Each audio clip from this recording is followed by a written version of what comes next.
মুন্সিগঞ্জের ধলেশ্বরী নদীতে যাত্রীবাহী লঞ্চ থেকে পড়ে এক ব্যক্তি নিখোঁজ হয়েছে। রোববার রাতে মুন্সিগঞ্জ লঞ্চ টার্মিনাল এলাকায় ভোলা থেকে ঢাকার উদ্দেশ্যে ছেড়ে আসা ফারহান ৩ লঞ্চ থেকে এই যাত্রী নামানোর সময় দুর্ঘটনা ঘটে।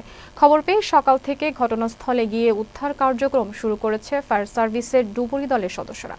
তবে বর্ষা মৌসুমে নদীর গভীরতা বৃদ্ধি ও প্রবল স্রোতের কারণে ব্যাহত হচ্ছে উদ্ধার কার্যক্রম। নিখোঁজ লোকমান হোসেন ঢাকায় রাজমিস্ত্রি হিসেবে একটি বেসরকারি কোম্পানিতে কর্মরত ছিলেন।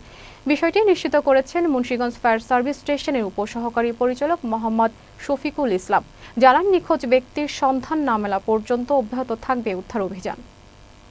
আমি জানি যে আমার স্বামী আমার পাশে ছিল। 5 মিনিট আগে আমার পাশে টানে গেছে আমার স্বামী। তারপরে শুনছি যে একটা লোক পড়ে গেছে পানির ভিতরে। পরে দিয়ে আমার দেবর গেছে, যাই জুতা দেখছে বাসে জুতা। পরে দিয়ে আমরা সবাই জানাইছি, হেরা টোকাইছে না, কেউ টোকাইছে না। লঞ্চ কিন্তু বন্ধ ছিল, কিন্তু কেউ টোকাইছে না। রাত 2টার সময় বরিশাল থেকে ফারহান 3 ঢাকা যাওয়ার পথে মুন্সিগঞ্জ লঞ্চ ঘাটে রাত 2টার সময় ল্যান্ড করে এখানে তার বন্ধুকে নামাই দেওয়ার সময় লোকটি পিছন থেকে পড়ে যায়।